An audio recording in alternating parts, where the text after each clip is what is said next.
Привет-привет! Меня зовут Людмила, и с вами Людмила Шпакова в потоке. Ну что, мои дорогие, вот и пришло время разборов с настоящего, мощнейшего места силы. Мы с вами находимся в горах. И, конечно же, я не могла не сделать для вас разборчиков именно здесь. Я очень надеюсь на то, что это мощнейшее место силы, горы, наполненные древними знаниями, наполненные древними духами.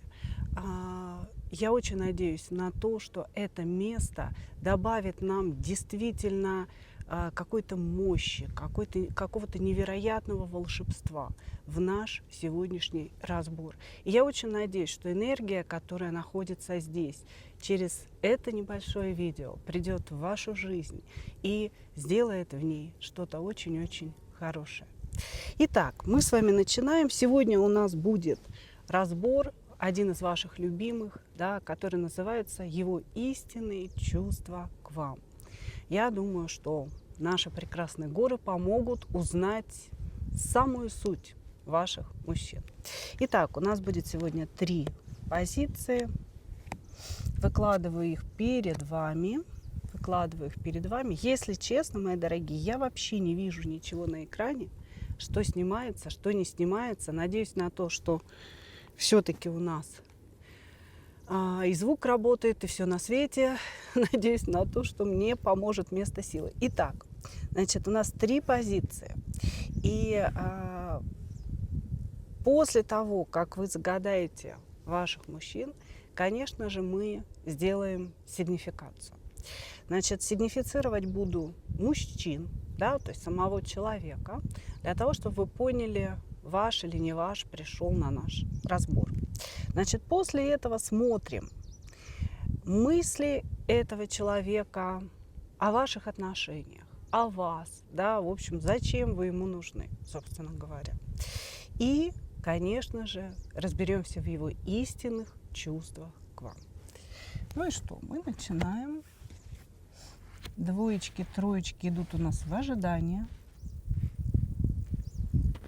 Поставлю сначала сюда, наверное, утяжеление.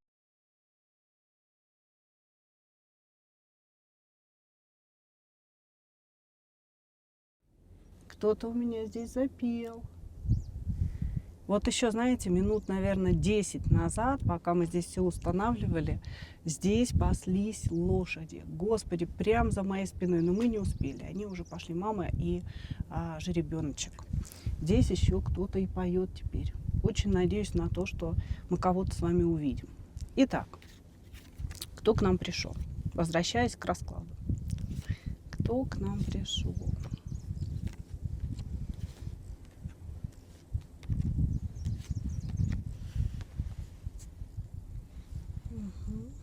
Немножечко у меня здесь неровно. Будем раскладывать по-другому, значит. Так, ну что можно сказать о человеке? У этого человека очень сильно разбито сердце. Разбито сердце тем, что ему очень хочется выстроить какие-то отношения с женщиной, но такое ощущение, у него не хватает финансов, или он оказался в каком-то сложном положении, связанном с работой, с добыванием денег и так далее. И он в данный момент не может с этой женщиной построить отношения. Значит, почему-то он считает, что без денег к этой женщине лучше не подходить. Может быть, она, ну, скажем так, находится на другой социальной ступеньке. Может быть, очень требовательная к каким-то подаркам, да, но здесь мужчина сейчас, он находится в каких-то переживаниях, да, я не знаю, вы эта женщина или не вы, мы посмотрим позже немножечко, да, но смысл такой, что сейчас у него вся сигнификация сконцентрирована на какой-то невозможности построения отношений с дамой из-за того, что у него есть финансовые проблемы. Вот как-то так он это видит. Вот. Значит, сам по себе мужчина очень сильно, знаете, пытается показать из себя брутала, пытается показать из себя настоящего мужика, демонстрирует эту мужественность всячески. Но на самом деле у него очень много женских энергий внутри, и он мягкий, эмоциональный, очень такой, знаете, восприимчивый и очень легко обижается. Но так как он пытается все-таки показать какую-то мужскую сторону себя, он вот эти обиды, он их пытается замаскировать. Он пытается где-то промолчать, да, где-то не сказать. И копит, копит, копит внутри различные обижульки. И я думаю, что в ваших отношениях это тоже происходит. То есть где-то он смолчал, где-то не выяснил с вами то, на что он обиделся. И после этого, когда это все накопится, накопится, накопится, да, уже большой ком, все это может выплеснуться в очень большую агрессию человека. Вот. Человек не умеет выражать свои эмоции, не умеет о них говорить и не умеет их, знаете, вот проговаривать со своим партнером. И отсюда очень-очень много проблем. И что интересно, да, вот он сам борется со своей женской частью очень сильно, борется со своей мягкостью, со своей эмоциональностью. И от этого он может казаться где-то даже слишком грубым, где-то слишком каким-то заносчивым, понимаете? То есть вы можете думать о нем, что это человек высокомерный, что он постоянно подкалывает вас, там, ну, знаете, как бы давя на некие болевые точки, я бы сказала так. Вот. На самом же деле он это делает от слабости, от своей эмоциональности. Чем больше он чувствует, особенно какой-то нежности, какой-то, знаете, такой вот человеческой близости, родственности душ, тем больше он начинает как-то отодвигаться, грубить, колоть, и после этого ждать, что вы его поймете, да, вот, ну, как бы такого, примете такого, какой он есть. Хорошо. Давайте. Здесь еще что-то связанное с учебой. Может быть, он пошел учиться, может быть, он потерял работу и сейчас переучивается на что-то, понимаете? То есть переучивается на какую-то новую специальность этот человек. Так, ну-ка, подождите, посмотрю, снимает или не снимает. Что-то все потемнело у меня на экране. Ох, надеюсь, вам все видно, мои дорогие. Мне не видно ничегошеньки. Хорошо. Давайте смотреть дальше. Давайте смотреть дальше.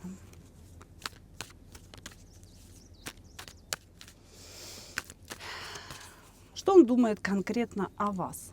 И для чего вы этому человеку?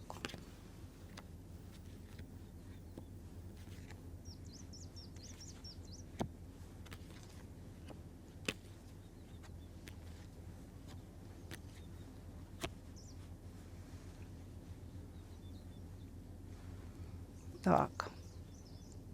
Но у него здесь большие планы на вас, потому что на дне колоды у нас здесь двоечка кубков, то есть человек демонстрирует какие-то чувства, особенные в вашу сторону. Значит, что он думает о вас? На сегодня он не совсем понимает, что ему с вами делать, потому что есть какая-то проблема, связанная со словом «брак». То ли вы здесь у нас замужем, да, то ли у нас мужчина сам по себе не свободен, хотя он этого не показал. Вот, значит, здесь чей-то из вас брак становится препятствием для того, чтобы вы были вместе. Поэтому, по сути, он говорит, ну что я могу о ней думать? Да? У меня очень серьезные намерения в сторону этой женщины. Мне хотелось бы с ней взаимной, достаточно длительной любви, но есть вот это препятствие. Его нужно решить, это препятствие, как он говорит, но решить надо до такой степени мягко и лайтово, чтобы никто не пострадал. Ну, то есть мужчина у вас очень наивный, он думает о том, что в принципе, да, разрушить брак можно таким образом, чтобы никто не пострадал от этого. Но я так не думаю, если честно. Вот, значит, и он говорит о том, что пока на сегодня я не знаю, как мне себя вести и как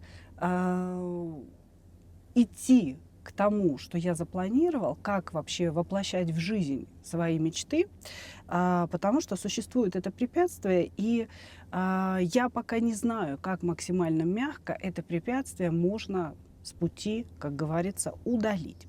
Поэтому этот человек в данный момент 100% не действует так, как он хотел бы действовать. Понимаете, может быть, он показывает вам какую-то дружбу, может быть, ну, идет разговор о том, что мы можем быть с тобой только любовниками, да, но на самом деле у него достаточно серьезные намерения. Он хотел бы с вами идти в долгую, понимаете, и он хотел бы отношения развить до чего-то очень серьезного. Но если разговор идет о том, что кто-то из вас должен развестись для этих отношений, значит, что еще он думает, да, вообще вот о вас, о ваших отношениях? Он думает о том, что вам иногда вместе очень тяжело, и ему хочется высказать вам какие-то претензии, да, которые он опять же пытается в себе скрыть, задержать, подавить, потому что вы можете обидеться и как-то не так воспринять то, что он говорит. Скорее всего, между вами уже были какие-то ссоры, потому что он на это ссылается, и он такой типа, ну я не хочу, чтобы она в очередной раз исчезла из моей жизни, я не хочу, чтобы она в очередной раз обиделась очень сильно на меня, и поэтому я стараюсь как-то, вот мне что-то не понравилось, да, в общении, я стараюсь это оставить в себе, я стараюсь это не выносить наружу и не высказывать ей каких-то претензий. Вот, значит, серьезные намерения, я бы сказала так, вы для этого человека целый мир, да, то есть здесь действительно какое-то большое чувство и осознанное этим человеком чувство, вот, но есть препятствия. Значит, если препятствия не в браке, но здесь, слушайте, десятка кубков и справедливость, здесь все-таки разговор о браке идет. Но может быть такое, что вы оба, допустим, свободны, да, и препятствия здесь по вот этой справедливости может быть чья-то служба или занимаемая должность чья-то. И вот эту историю нужно каким-то образом решить, чтобы вам быть вместе. Ну вот так размышляет ваш мужчина. Хорошо. Давайте посмотрим.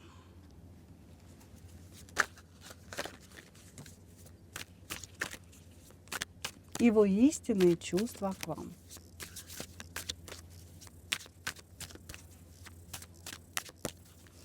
Его истинные чувства к вам. И трещат, и жужжат. Так. Истинные чувства стали выходить по 2 карты. Любовная любовь, любовная любовь. У меня здесь голос немножко подсел, вы уж меня простите. В горах достаточно сложно. Разреженный воздух, акклиматизация.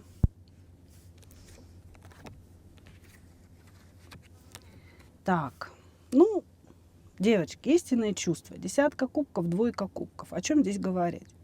Здесь идет настоящее глубокое чувство к вам, которое выросло из легкой влюбленности.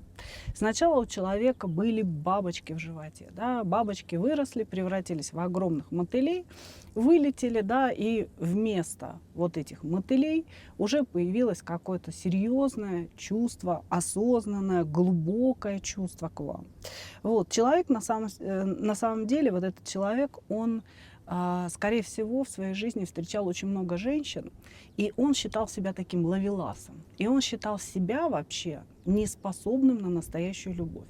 То есть он думал, что ну вот я так всю жизнь буду бегать по койкам, да, как бы по девчонкам, а сам никогда не почувствую вот этой глубины, внутренней глубины. А рядом с вами человек эту глубину почувствовал. Почувствовал. И на сегодня он очень хочет вами владеть, он очень сильно хочет постоянно в режиме 24/7 находиться рядом с вами. понимаете? И несмотря на то, что сейчас у вас может быть какое-то или затишье, или, может, вы куда-то уехали, или он куда-то уехал, может быть, вы сейчас не имеете возможности общаться, да, но не потому, что вы, допустим, поругались, а потому, что просто нет этой возможности, да, то есть расстояние какое-то присутствует. Потому что здесь говорится о том, что в данный момент он очень хочет вам написать, он нуждается в какой-то переписке, нуждается в том, чтобы что-то вам рассказать о себе, услышать какой-то вот ответ от вас, понимаете, какую-то поддержку получить. Он говорит, но я пока не имею этой возможности, пока я помалкиваю, я как будто бы смотрю со стороны. Понимаете? Если у него есть возможность, он смотрит где-то в социальных сетях на вас. Вот. Но почему? Почему ты молчишь тогда, если ты так сильно любишь? Товарищ дьявол у нас выпал.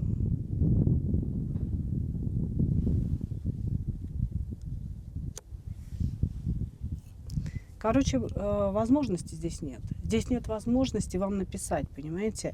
Или возможности нет, или существует какой-то ваш запрет. Возможно, это вы замужем, и он понимает, что, ну, как-то вот просто так писать запросто, да, вам, наверное, не стоит, чтобы вас не подставлять перед вашим мужем. Вот, значит, истинные чувства человека, как и его истинные намерения, да, здесь глубокие, очень искренние. И здесь человек видит вас своей женщиной на целую жизнь. Без преувеличения можно сказать, что вы та женщина, которая его впервые заставила почувствовать любовь. Не влюбленность по двойке кубков, понимаете, когда все трясется, да, когда человек там начинает в присутствии своего партнера все ронять, потеют ладошки и так далее. Вот я к ней спешу, и я ее боюсь одновременно, да. А вот именно настоящую любовь по десятке кубков, когда человек готов преодолевать какие-то препятствия, когда он готов боготворить свою женщину, вкладываться в нее для того, чтобы быть вместе с этой женщиной. Здесь у мужчины есть желание перевести ваши тайные отношения в явные, и он к этому будет идти. Значит, здесь еще такой момент, понимаете, чем дольше вы не общаетесь по какой-то причине, да, тем его больше накрывает. То есть ощущение, знаете, что при встрече, при разговоре человек подзаряжается вами, да, а потом, когда ну, вы там расходитесь, да, каждый по своим домам, он вот эти воспоминания вытаскивает и как-то их дофантазирует. И как будто бы постоянно он находится в своей голове с вами.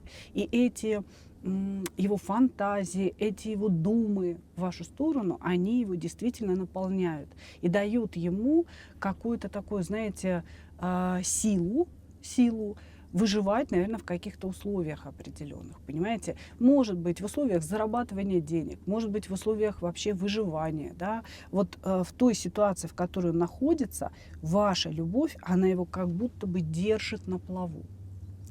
Вот, значит, ну, не совсем даже ваша любовь, я бы сказала, скорее его любовь к вам, да, ваша обоюдная любовь, он имеет в виду. Вот, значит, здесь искренние чувства, глубокие чувства, осознанные чувства и признанные чувства к вам. То есть человек их осознал и признал в себе. Он понимает, что он без вас не может, и он понимает, что ему нужно прилагать усилия, как бы ему ни хотелось, допустим, что-то ломать, что-то менять, но, тем не менее, усилия придется приложить для того, чтобы быть вместе с вами. Вот такие мои хорошие здесь чувства. Просто, я бы сказала, очень-очень мощные. Очень-очень мощные. Благодарю вас, единички. Благодарю вас. Двигаемся дальше.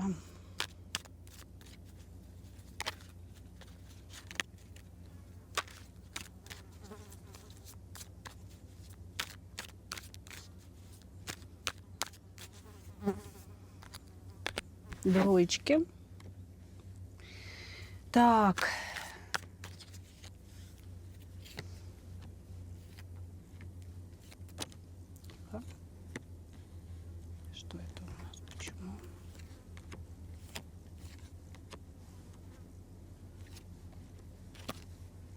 Мгм. Одинокий волк у нас пришел. Вот смотрите, здесь человек, который в данный момент закрылся в себе. Он такой говорит: я не хочу ничего решать, я не хочу ничего, ни о чем думать, отстаньте все от меня. Значит, этот мужчина, ну, достаточно молодой, я бы так сказала, может быть, лет 40, да. Здесь не зрелый человек, не человек, которому, допустим, 60, 70 лет, ну, может быть, там 38, 35, 40, 45. Вот я бы сказала так. Значит, здесь мужчина, который до вот этого возраста, да, но это тоже все равно возраст зрелости, да, значит, просто это такая молодая зрелость. До этого возраста не смог построить какой-то материальный фундамент, наверное, так можно сказать. Скорее всего, у него нет своей квартиры или дома, у него, может быть, нет какой-то стабильной работы. Он говорит о том, что ему не хватает материальной стабильности в жизни, вот не хватает какой-то материальной опоры. Он здесь говорит о том, что как он не старался, как он не пытался что-то заработать у него не получилось. Но здесь надо признать, что у него достаточно сложный характер, и скорее всего, на том месте работы, где он пытался устроиться, да, или на тех местах работы, он показывал гонор, показывал свой характер, и его не особенно воспринимали люди или какой-то руководящий состав. Простите, вот. Значит, мужчина сейчас как будто бы, знаете, закрылся от мира и говорит: я поставил точку на своей активной жизни, и, по сути, я больше ничего не хочу. Да, как бы я буду такой один, отшельник. Может быть, он поехал в какие-то святые места для того, чтобы, знаете, немножечко обрести себя. Потому что он просто не чувствует опоры. Не чувствует опоры, и ввиду того, что, ну, знаете, вот как будто бы у него все время ощущение, что от него все что-то хотят каких-то денег, да, что хотят его использовать как ослика работящего. Вот от вот этих постоянных мыслей он как будто бы пошел в сопротивление и говорит: все, больше я не буду зарабатывать, больше я не буду ничего пытаться делать, отстаньте от меня все, я буду находиться вот в полном таком одиночестве, жить на 3 копейки и строить ничего я не хочу. Вот понимаете? Вот. И здесь еще может такая история быть, что он живет с кем-то. И кто-то это, конечно, не жена. То есть здесь человек одинокий, здесь человек холостой 100%. Значит, этот кто-то, это, скорее всего, мама его. То есть он мог, допустим, быть женатым, развестись и вернуться к своей матери. Или, допустим, никогда не жениться, а все время проживать со своей мамой. И вот эта мама его, да, в данный момент она его может даже обеспечивать. То есть здесь человек, который полностью ушел в такое странное, закрытое состояние от мира, я даже не знаю, можно ли это назвать депрессией, что он полностью отказывается работать, зарабатывать. И при этом говорит нам о том, что ему очень не хватает жизненного фундамента, ему нужна своя квартира, ему нужна стабильная работа, но зарабатывать я не хочу, отстаньте от меня все. У него какое-то вот такое состояние. Поэтому здесь у нас второй картой выпал блок, да, и он говорит: я старался, я стремился, я боролся с этой реальностью, больше я бороться ни с чем не буду, я буду сидеть в одиночке. Понимаете? Вот такая здесь странная история. Здесь человек мог даже изучать эзотерику или религию какую-то, да, то есть пойти в какую-то религию, значит, но тоже был очень сильно разочарован в этом всем, потому что не нашел там для себя волшебства. Хотелось ему, нашему парню, чтобы, знаете, надел он какой-то черный балахон, ну, если мы говорим про магию, да, надел черный балахон, включил какую-то свечу волшебную, наговорил там каких-то волшебных слов, да, и бабах, квартира появилась. Вот, и не надо было бы ради этого ходить на работу. Но оказалось, что магия — это не совсем то, о чем он мечтал. Может быть, допустим, религия — это тоже не совсем то, как он это себе представлял. И, соответственно, человек такой весь разочарованный, сидит один у себя в комнате, грустит. Хорошо, хорошо, давайте смотреть, что же по поводу вас. Кто вы для него вообще, для этого человека такого, одиночки?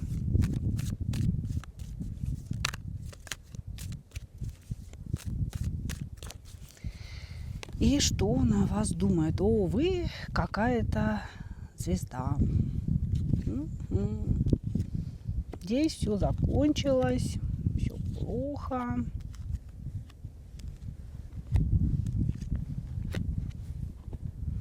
Вы очень важный человек в его жизни. Я бы сказала, что судьба, да, то есть он воспринимает вас как женщину-судьбу. Он говорит о том, что вы кармические партнеры, что вы гоняетесь друг за другом из жизни в жизнь.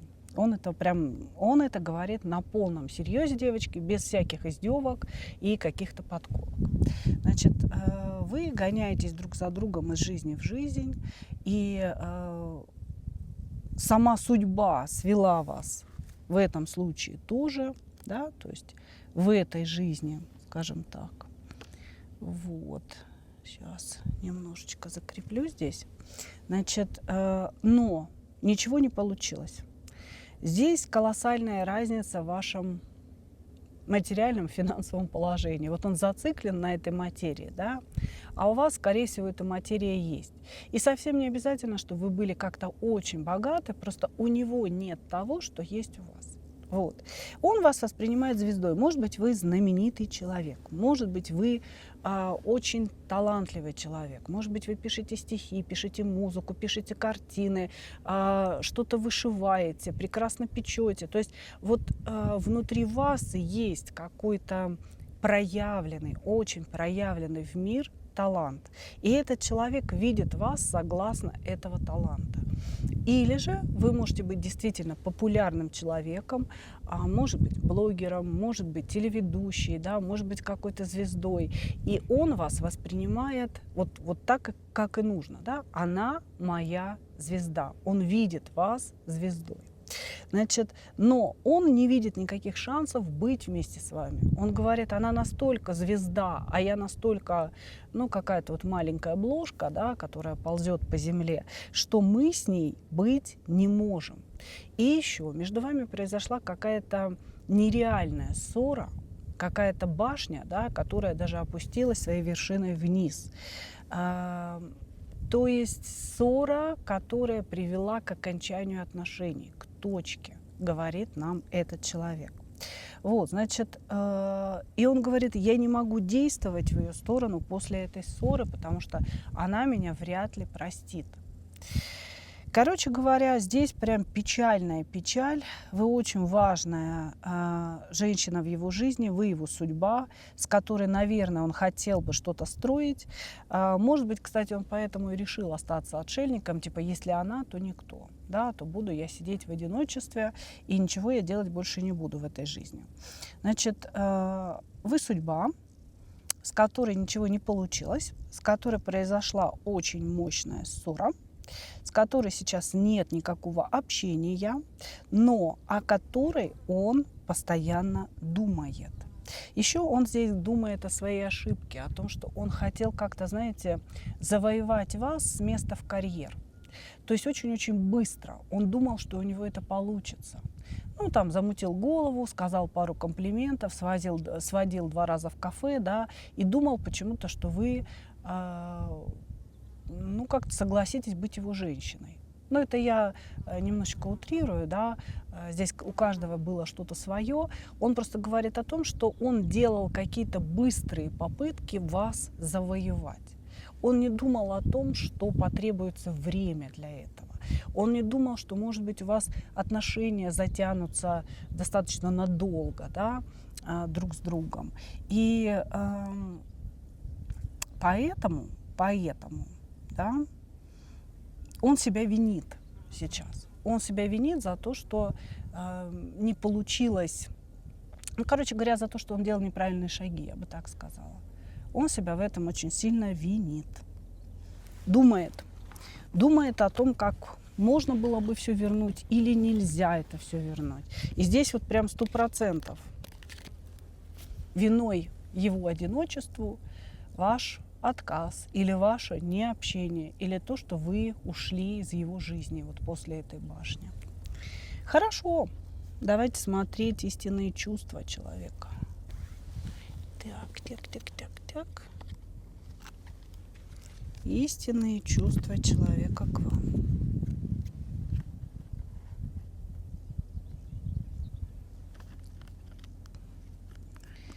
Секундочку, поставлю все.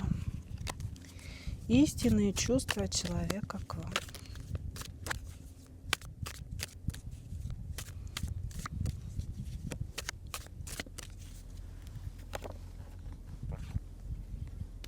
Вернись, моя красавица, вернись. Я все прощу.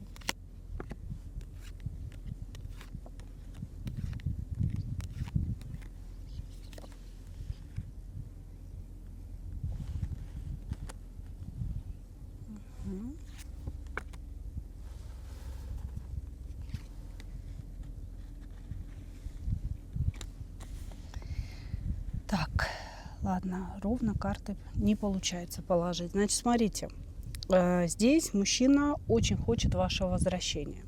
И он буквально действительно готов наложить на себя какой-то обет одиночества, да, то есть не общение с женщинами, если это будете не вы. Значит, человек говорит о том, что вы его счастье. Рядом с вами было состояние счастья, было состояние какого-то полета, было состояние, вот знаете, безграничной радости, спокойствия, безопасности. Этот человек говорит, что вы заботились о нем, то есть вы были человеком опорой для него. Вы его понимали, вы его поддерживали, и вы ему говорили какие-то такие, знаете,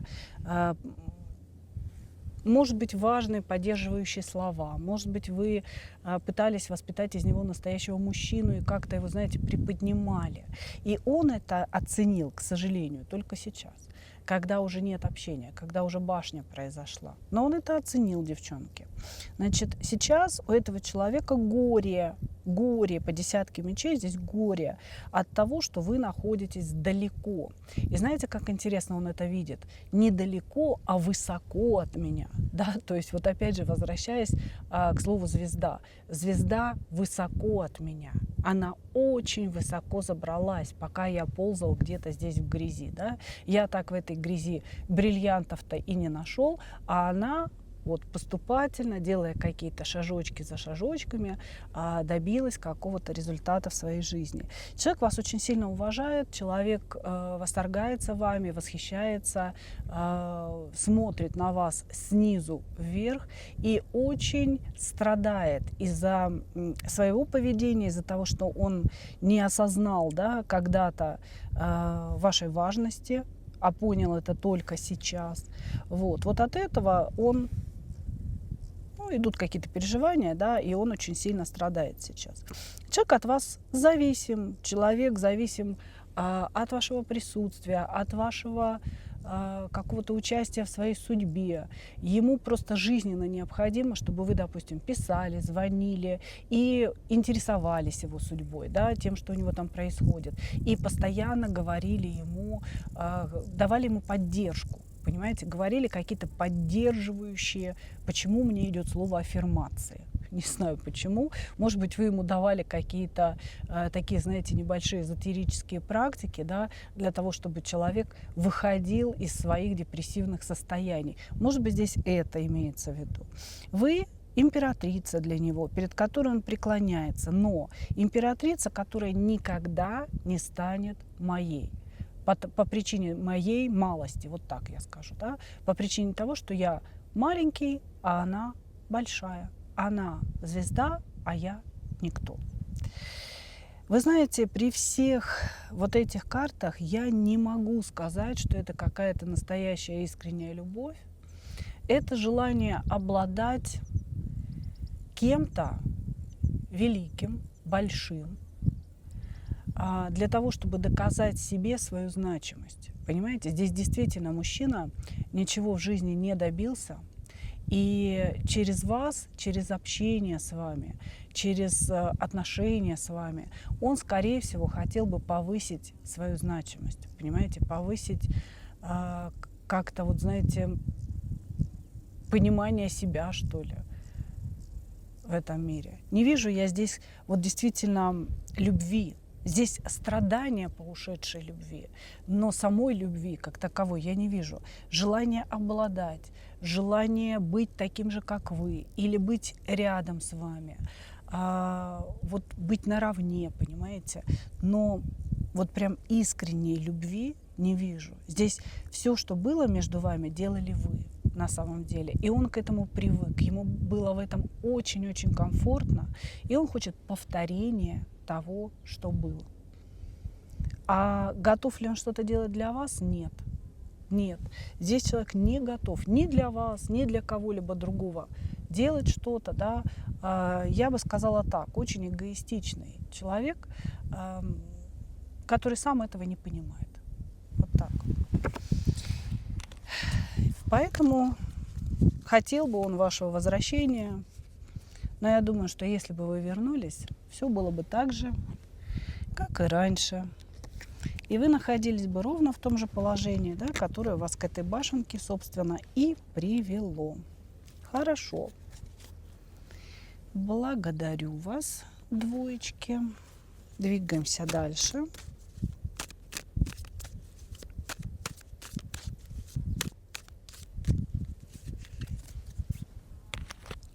Двигаемся дальше.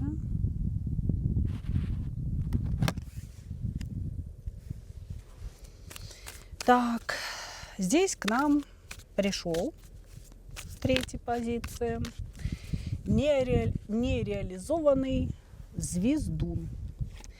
Звезда, которая не смогла себя реализовать. Человек, который когда-то в своей жизни мог быть или спортсменом, или писателем, или музыкантом, или актером каким-то, да, но вот что-то в его жизни не срослось. Может быть, карьера дошла до какого-то пика и пошла на спад, а может быть, не было никакой карьеры, а были лишь мысли, да, его собственные об этой карьере или внушение его родителей. Если он был маленький, да, и занимался спортом, родители ему могли постоянно говорить о том, что все у тебя в жизни получится, ты станешь великим спортсменом, ты заработаешь миллиарды, посмотри на всех остальных. И потом это просто не сбылось. Ну, допустим, там ногу сломал, или еще какую-то травму получил, или просто не захотел идти дальше из-за сложности профессии. Но у человека осталось внутри понимание себя как звезды. Да? То есть я звезда, я человек, которому все должны поклоняться. Да? Люди должны учитывать вот этот мой звездный статус, и они должны немножечко там где-то сдерживать себя на язык, на действия и так далее. И вообще должны относиться ко мне со всяческим уважением, говорит нам он. Вот. При этом, вот, скажем так, внутреннее ощущение звезды осталось, а внешних подтверждений звезды никаких нет. Работает человек на своей обычной какой-то работе, может быть охранником в супермаркете, может быть водителем, да, таксистом, например. То есть он работает совершенно обычным человеком. Да? То есть его профессия – это обычная бытовая профессия, а внутри сидит звезда, колоссальная звезда. Вот, поэтому этот человек, значит, достаточно грубый, достаточно резкий, может ставить вас на место, может вести себя очень высокомерно в вашем обществе, всячески показывая, что вы где-то там, значит, внизу ползаете, а он на вас сверху смотрит, и как это вы могли высказать свою точку зрения, да, вопреки его великому мнению. То есть здесь во всем чувствуется вот это высокомерие, понимаете? Вот, человек считает себя важным, считает себя победителем по жизни. При этом, кстати, у него есть зацикленность на болезнях.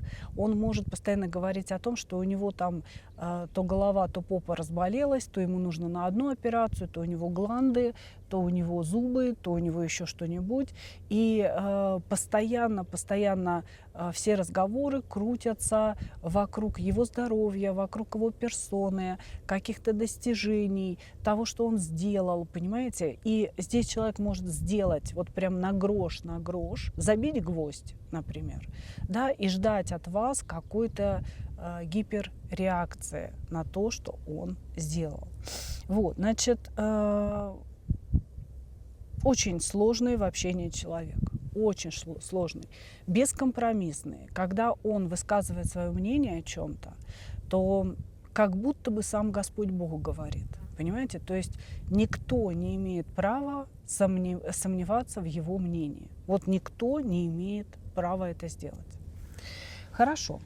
Если узнали, двигаемся. Я думаю, такого не узнать нельзя. Так.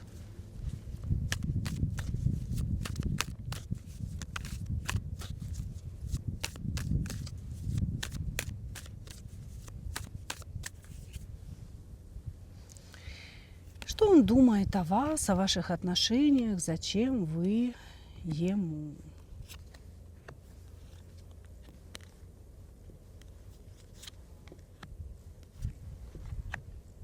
Угу. Считает вас ведьмой. Считает вас женщиной, которая действительно обладает какими-то тайными знаниями. Может быть, вы практик и рассказывали ему о чем-то. Может быть, вы, допустим, изучаете энергетику человека, да, и как можно влиять через энергетику. И вот вы ему что-то подобное могли вещать. Значит, человек прям натурально видит вас, ведьму, и говорит о том, что он подсел на вас из-за вашей энергии или из-за того, что вы применили какую-то свою неведомую ведьминскую силу. Ну, приворожили, грубо говоря, или же сама ваша энергия, вот она настолько манкая, вкусная, что он на вас залип.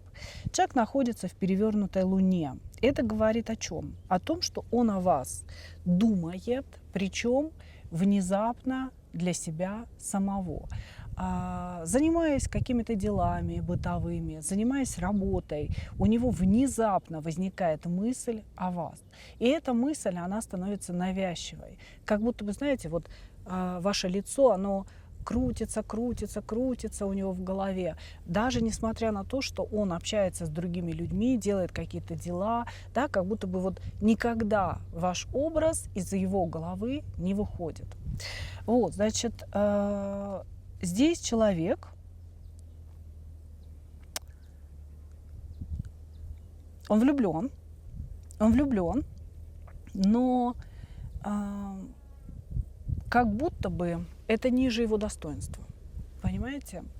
То есть я влюблен в эту женщину, но если я ей буду об этом говорить, или если она догадается о том, что я влюблен, да, то она станет слишком жесткой, она начнет применять ко мне какие-то репрессивные меры, она перестанет преклоняться передо мной, она перестанет меня уважать. Поэтому я, испытывая эмоции в ее сторону, должен, наоборот, вести себя очень как-то пафосно, всячески принижать ее достоинство, ну вот для того, чтобы она не догадалась, что я влюблен. Вот какая-то такая здесь странная позиция, понимаете? Вот, значит, но также, да, у него есть подозрение, что он влюблен в вас не случайно, что, возможно, это дело ваших рук. То есть она это сделала сама, она же практик. Она пошла там свечей позажигала каких-то, и все, я влюбился. Так бы я, конечно, разве я влюбился бы в нее? Нет. Просто потому, что, собственно, существует магия. Человек здесь пребывает в неком самообмане, потому что он реально влюблен в вас, но он думает, что может контролировать эту ситуацию, контролировать свои собственные чувства. И пока у него это получается, да, но это является самообманом. И вот знаете, как интересно, он считает, что он ваш подарок. Он считает, что то, что вы встретились, это счастье для вас, не для него. Вот при том, что влюблен он, да, а счастье это великое все-таки для вас. А о каком-то будущем совместном он пока не думает. Это человек, который вот прям живет настоящим моментом, понимаете? И вот он, все его мысли, все его действия, они кружатся вокруг настоящего момента. О том, чтобы что-то строить вместе, какие-то отношения, он пока не думал, пока не размышлял. Хорошо, давайте посмотрим его истинные чувства к вам.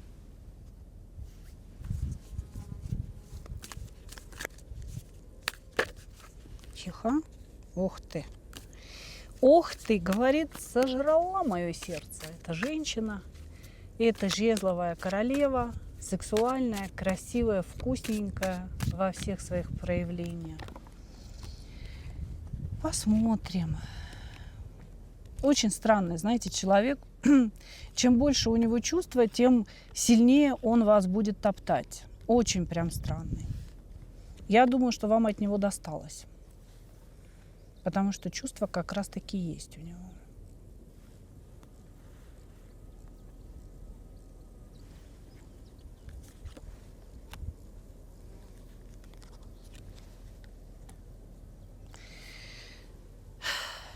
Здесь, конечно, девчонки, не любовь. Здесь действительно, знаете, страсть, влюбленность. Влюбленность присутствует, но нельзя сказать, что это любовь. Человек зациклен на себе. Для него любовь – это момент некого обладания. И вот он хочет вами обладать. Он хочет, чтобы вы были мягкой, кубковой, нежной, любящей. И он был вашим господином. Ну, хоть где-то почувствовать себя настоящей звездой, да, как говорится. Вот.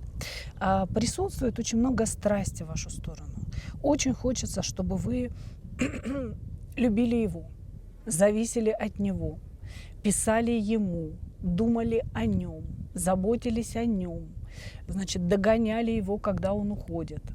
Вот. То есть человек хочет быть, ну вот, по сути, вашим хозяином, понимаете? То есть это же не о любви, это же не о партнерстве каком-то, да, говорится. Это говорится о его желании господствовать хотя бы над кем-то. И, безусловно, есть зависимость от вас. Безусловно, есть влюбленность в вас. И есть страсть в вашу сторону. Ему очень нравится ваша внешность. Он говорит о том, что вы действительно очень сексуальны для него, очень привлекательны как женщина. И вот эти вот все свои пожелания в вашу сторону, да, он называет влюбленностью, понимаете? Но он ее даже толком и не осознал еще. У него есть привязанность, у него есть зависимость от вас. Но почему-то вот в этой ситуации он считает, что он главный. Понимаете, что он главный, и от него зависит вообще, как пойдут ваши отношения, и он будет решать, что будете чувствовать вы. А по сути, внутри колоссальное желание, чтобы вы его любили. Колоссальное желание, чтобы вы ему принадлежали. Колоссальное желание, чтобы вы жили по его правилам, так, как он скажет. Вот это сидит в истинных чувствах. Очень сильно скучает по вам. В данный момент боится, что вы от него отвернулись, может быть, тоже какая-то там крыска между вами пробежала. Вот. Почему-то боится своей сексуальной несостоятельности. Может быть, есть какие-то проблемы в этом, с потенцией, там, со здоровьем и так далее. И он вот прям, или он боится, что, оказавшись с вами в постели, он будет несостоятелен, и вы его высмеете, да? Или он боится, что между вами, может быть, уже были сексуальные отношения, и он боится, что он не показал себя с лучшей стороны. То есть у него здесь существуют еще такие переживания. Ну, конечно, девчонки, это любовью не назовешь. Это любовью не назовешь. Это какая-то такая, знаете, псевдопривязанность, все вывернуто наизнанку. Сам зависим от вас, но считает, что это вы его должны любить и что он хозяин положения. Очень странный мужчина. Все здесь зациклено на его персоне, на его раздутом эго, которое ничем не подтверждается. И вот он пытается через вас подтвердить себя, понимаете, подтвердить свою внутреннюю звезду, которая не реализовалась. Ну что, мои дорогие, вот такой вот получился у нас сегодня разбор. Надеюсь, что вы услышали то, что хотели услышать. Ну а я, как обычно, хочу пожелать вам только одного. Встретить свою настоящую любовь и не потерять в ней себя. Ну а мы увидимся с вами в следующих видео. Пока-пока.